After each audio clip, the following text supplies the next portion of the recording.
Hi everyone, it's time for your bedtime story and Nana's going to read you from A Bug's Life. It's called Dot Rules. So if you're getting ready and nice and comfortable, then I will begin. Atta was exhausted. Ever since she'd taken over as queen, she'd not had a moment's peace. There were so many decisions to make and disagreements to settle. Princess Dot didn't like her big sister being so tired and cranky all the time. "Why don't you just take a day off?" Dot asked. "But who will run the colony?" Atta said irritably. "I will. I'm a princess, you know," Dot said. The next day Dot began her reign. The first problem arose when their mother's pet, Affy, ate some leaves that were going to be used to build a rain shelter. "You need time out," Dot scolded Dot. She put Affy in a pen for 10 minutes. Then when he came back out, he was a model aphid. Later, she found Cornelius and Thorny disagreeing over the best way to transport seeds. "I want you to cooperate and come up with a solution," Dot said.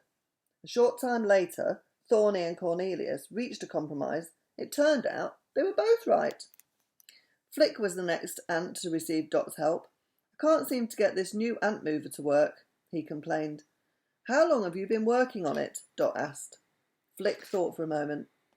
"Since I woke up," he answered. "I worked right through breakfast and lunch." "Flick," Dot said, "you can't think properly if your body doesn't have fuel. You need to stop and eat something. And why don't you take a nap while you're at it?" Dot had a lot of advice to share with her subjects that day. She reminded Mr. Soil's conversational class that everyone should have a turn to speak. She insisted that the ant boys pick up their toys off the ground. And she firmly told her mother there was no whining allowed, even if she was upset that Affy was getting a time out. By the end of the day, both Atta and her mother had to admit that the colony had run smoothly with Dot in charge. "What's your secret?" asked Atta. "It was easy," Dot explained.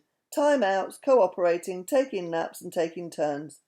I learned it all in my blueberry troop." Troop. Oh, she did a good job, didn't she? And there she is with, I think is that Affy, the aphid. She did a good job. So there you go. So I hope you enjoyed that, and I hope you've had a really good day at school. I'm sure you have. I'm sure you've had a lovely, lovely, lovely time. And I am going to see what is tomorrow's. Oh, Jungle Book tomorrow. So I look forward to that. Okay, so sleep well, and I love you loads. I love you loads and loads and loads, Ruby Doobies. I love you loads and loads and loads, Max. I love you loads and loads and loads, Torby Tumble. And I love you loads and loads and loads, Atty. Be good, sleep well. I'll see you tomorrow. Bye.